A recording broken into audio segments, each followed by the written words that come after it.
예수님께서 이 땅에 오셨는데 그 장소가 매우 좀 특별하죠. 어떤 도시에 오셨죠? 베들레헴에 오셨죠. 베들레헴에 오셨는데 지구의 모든 육지, 그러니까 대륙이죠. 이 대륙을 한번 제가 찾아봤더니 대략 한 200만 제곱킬로미터, 엄청난 큰 땅입니다. 이 어마어마한 큰 땅에 하필 베들레헴에 예수님께서 오셨습니다. 베들레헴은 한 500제곱킬로미터를 약간 넘는데 한 4천분의 1 정도 되는 아주 작은 동네입니다.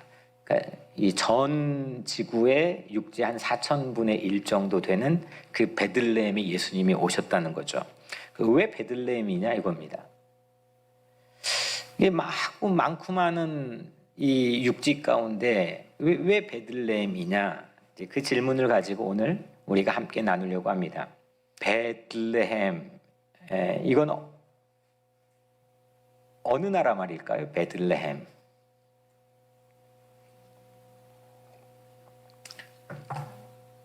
이 성경에 쓰여 있으니까 히브리어, 이스라엘 지명 이름이니까 이스라엘 말이겠죠. 네, 무조건 이게 나오면, 히브리어에서 이게 나오면 집이라고 한 뜻입니다. 집. 한번 히브리 해볼까요? 베드 말고 그 다음에 레햄, 이거는 떡, 아니면 같은 거죠. 빵. 이거는 간식의 우리가 생각하는 떡이 아니라 주식인 거죠. 떡 아니면 빵, 이런 뜻을 가지고 있습니다. 그래서 베들레헴, 이거는 떡집, 빵집, 이런 의미인 거죠. 그래서 우리말로 하면은 떡집이라고 한다면 방앗간, 이런 의미도 되겠습니다.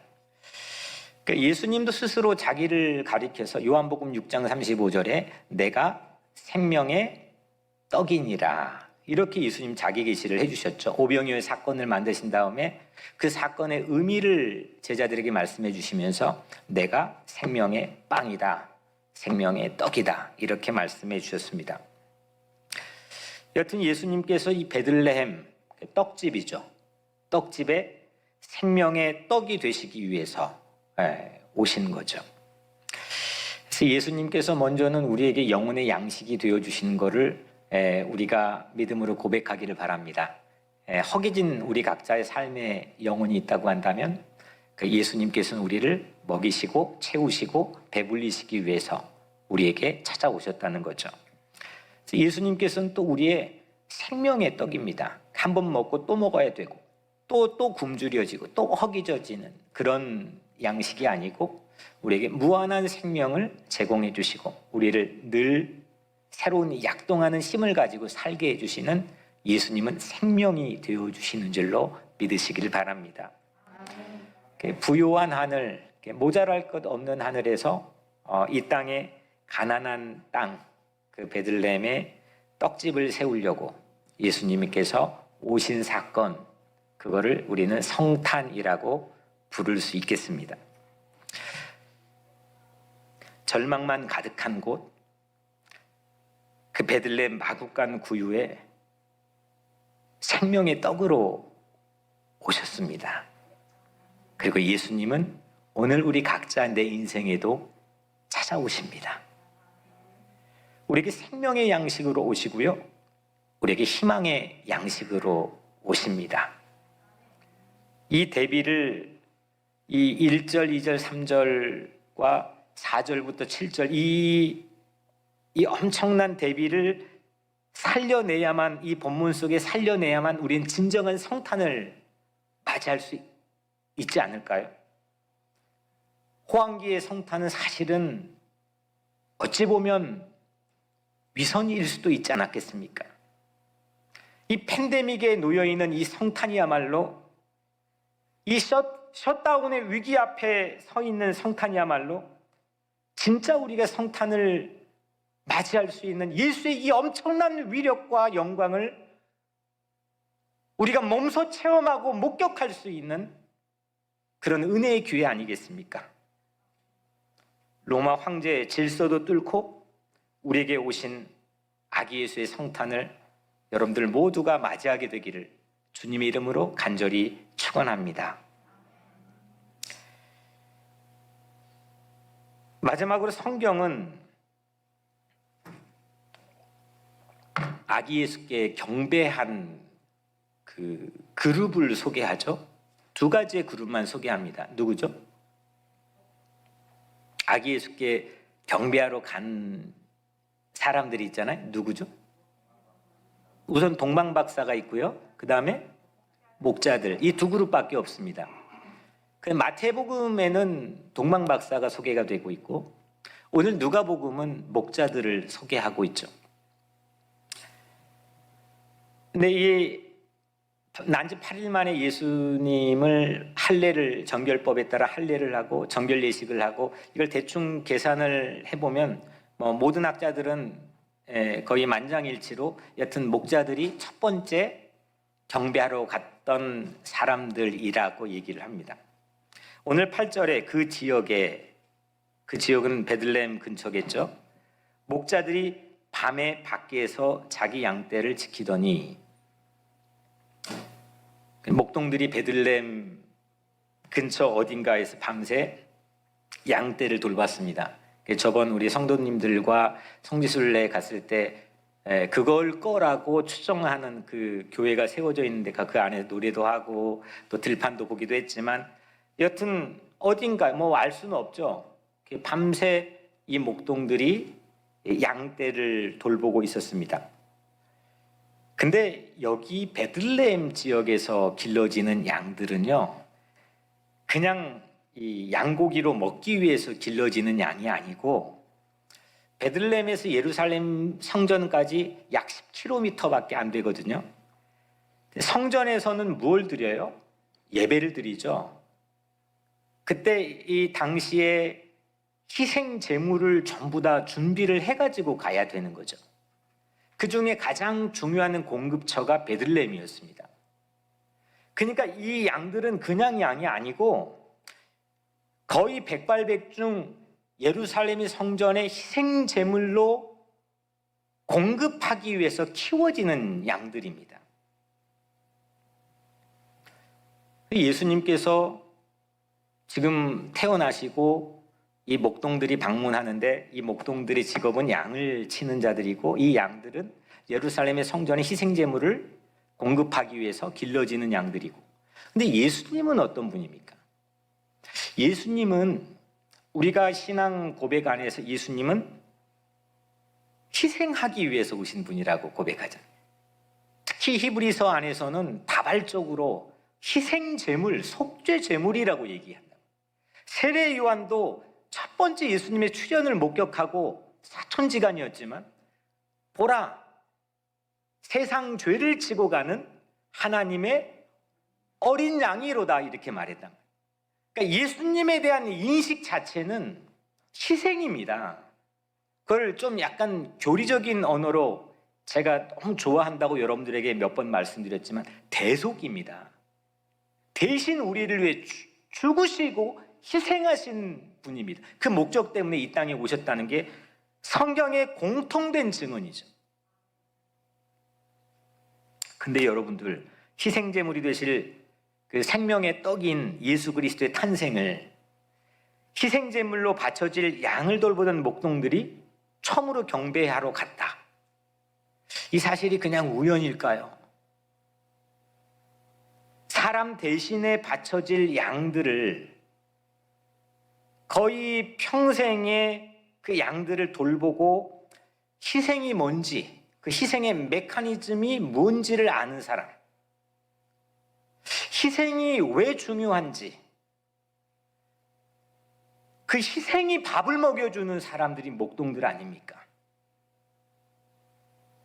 근데 그 목동이 메시아를 처음 맞이하러 경배하기 위해 갔다는 겁니다. 예수님은 온 인류를 대신해서, 물론 여러분들 각자를 포함해 온 인류를 대신해서 희생 제물이 되시기 위해 이 땅에 오심을 우리는 믿고 있습니다. 거꾸로 희생이 필요한 거를 모르는 사람들도 있거든요. 희생이 왜 필요해? 그냥 서로 잘 살면 되지 뭐 굳이 꼭 희생해야 돼. 희생의 가치 자체를 잘 모르는 사람들도 세상에 많이 있겠죠. 당시에도 그랬고 지금도 그랬겠죠. 그런 사람은 아기 예수의 참성탄을 경배하기가 어렵다는 거겠죠. 예수가 옆에 지나가는데도, 예수가 앞에 있는데도 내가 희생의 가치를 잘 모른다면 그거 예수로 알아볼 확률이 매우 적지 않겠습니까? 욕망으로 가득하고 희생과 거리가 먼 사람은 마국간 현장으로 달려가지 못할 겁니다. 예수님께서는 우리를 위한 희생인 줄로 믿습니다. 그분은 희생입니다.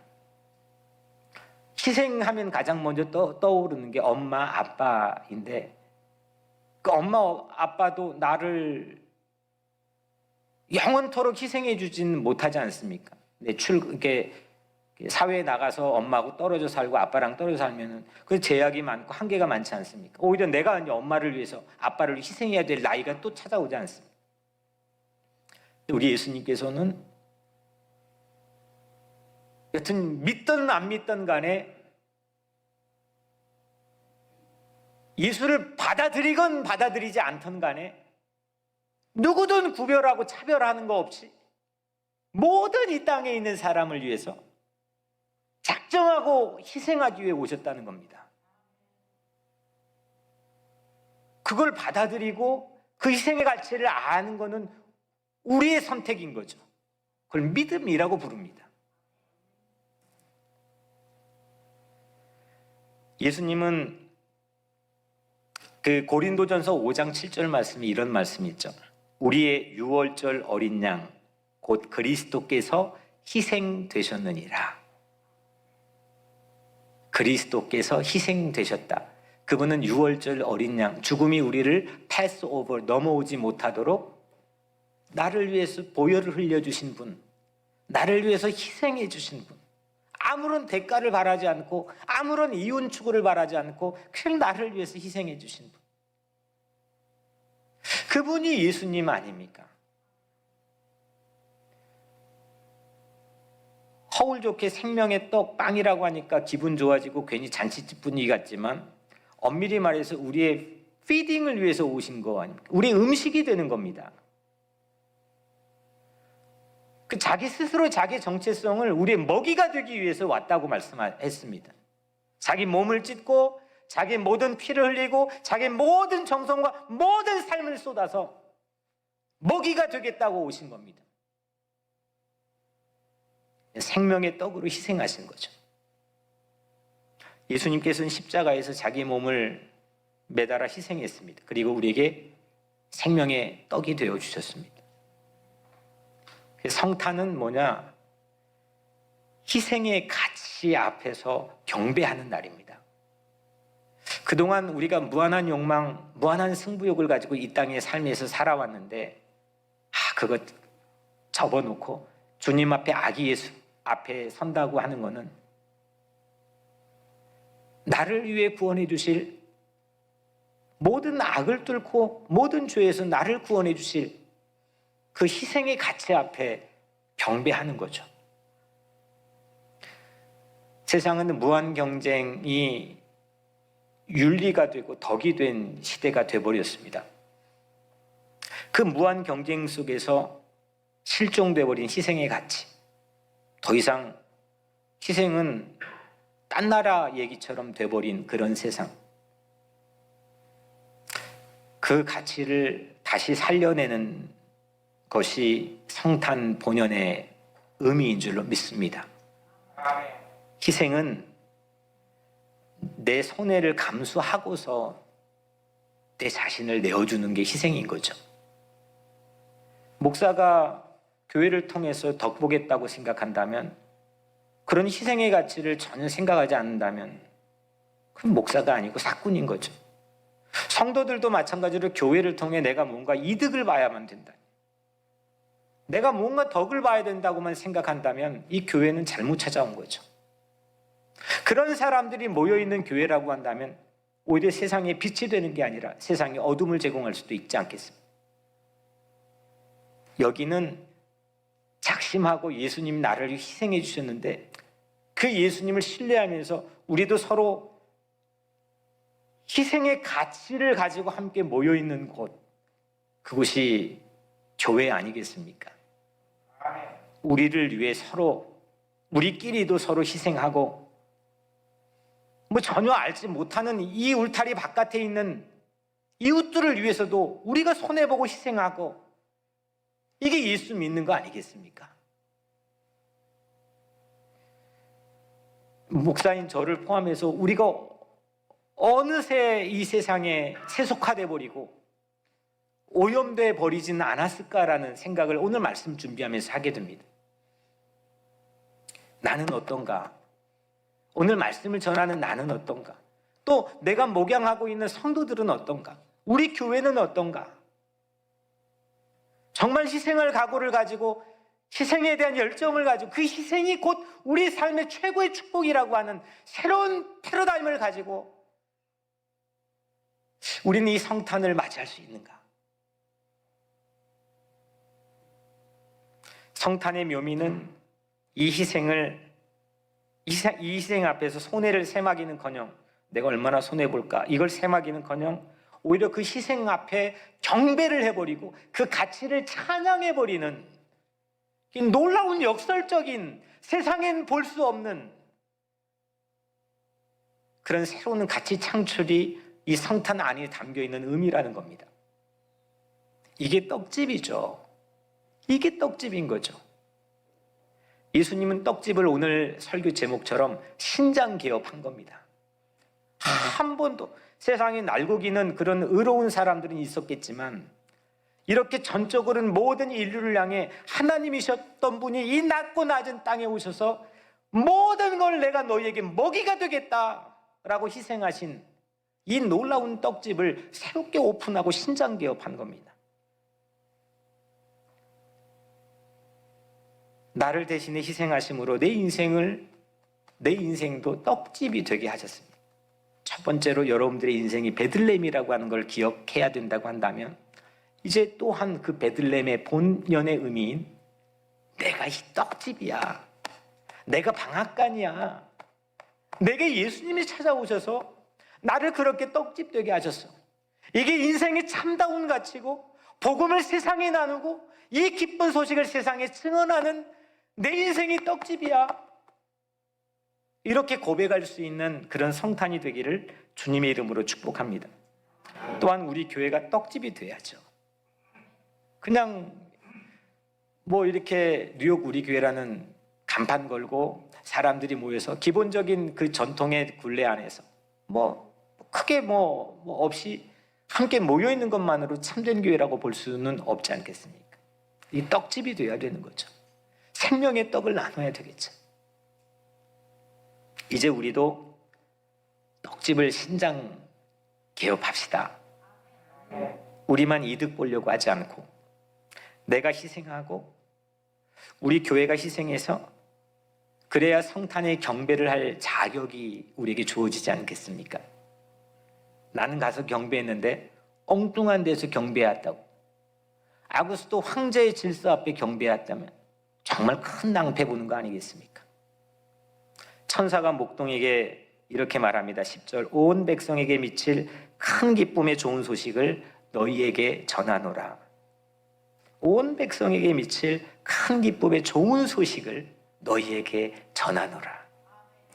아구스도 황제는 온 백성 인구조사 왜 하려고 했다고요? 본인 이득 보려고 했잖아요. 사회를 위해서 한 게 아니라 본인 이득 보려고 했잖아요. 근데 예수님께서는 온 백성을 위해 희생했다는 거예요. 그게 바로 모든 사람들에게 굿뉴스가 됐다는 겁니다. 이게 굿뉴스인 거죠. 차별적으로 백인들에게만, 아시안들에게만, 아니면 남자에게만, 여자에게만, 세상은 다 지금 요지부동 갈라져 있는데 이건 누구도 봉합할 수 없는 난제 앞에 우리는 서 있습니다. 누가 이걸 어떻게 해결합니까? 하지만 예수님께서는 온 백성에게, 모두에게 굿뉴스가 되어주셨습니다. 우리도 이번 성탄에는 굿뉴스를 딜리버리할 수 있는 사람이 되기를 축복합니다. 예수 그리스도의 본연의 삶의 모습을 세상에 전해주기를 바랍니다. 밥 한 끼를 집에서 콩나물을 끓여가지고 누군가 집 앞에 가져다 주고 그렇게 격려를 하던 뭘 하던 그런 삶이 여러분들의 삶에서 이번 성탄에 있게 되는 그런 성숙한 기가 막힌 성탄절이 우리에게 펼쳐지기를 주의 이름으로 축복합니다. 목동은 오늘 이 목자들은요 너무 행복한 사람들이에요. 왜냐하면 횡재한 사람들이에요. 예수 그리스도가 누구인지를 가장 완벽하게 들어버린 사람이에요. 왜냐? 11절에요. 오늘 다윗의 동네에 너희를 위하여 구주가 나셨으니 곧 그리스도 주시니라. 여러분들 기독교 전통 안에서 예수님에 대해 세 가지 타이틀을 붙입니다. 세 가지 타이틀, 메인 타이틀입니다. 이게 뭐냐? 첫 번째, 구주입니다. 구원자, Savior. 두 번째가 뭐냐? 그리스도입니다. 같은 말로는 메시아. 메시아는 히브리어고 그리스도는 헬라어인데 여하튼 그리스도로 불려집니다. 세 번째가 Lord, 나의 주인, 나의 주님.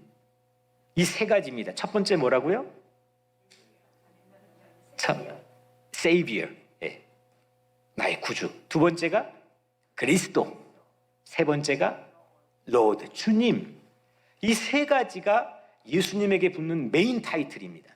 근데 오늘 이 목동들이 세 가지를 한꺼번에 첫 번째로 다 들어버렸습니다. 오늘 다윗의 동네 너희를 위하여 구주가 나셨으니 곧 그리스도 주시니라. 아멘. 오늘 우리 각자 삶에서도 이렇게 들려지는 역사가 있게 되기를 주의 이름으로 축원합니다.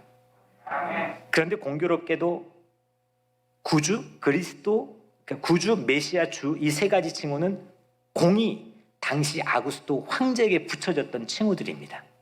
지금도 제가 사진도 봤는데 지금도 유적에 보면은 로마 제국이 통치했던 뭐 상들에 보면 밑에 새겨져 있는 그 황제에 대한 칭호들, 특히 아구스도에게는 로드, 세이비어, 메시아 이런 게 붙어져 있습니다. 그런데 이 목동들은 참된 구주, 참된 메시아, 참된 주님을 만나러 갑니다. 우리도 이 세 가지 귀한 이름을 듣게 될 뿐만 아니라 정말 참된 메시아가 누구인가? 참된 주인이 누구인가? 참된 구주가 누구신가?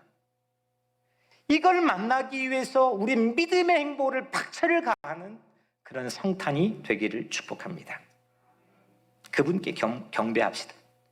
마지막으로 오늘 이 어마어마한 천사 합창대가 나와서 첫 번째 일회 성탄 칸타타를 울리는데요.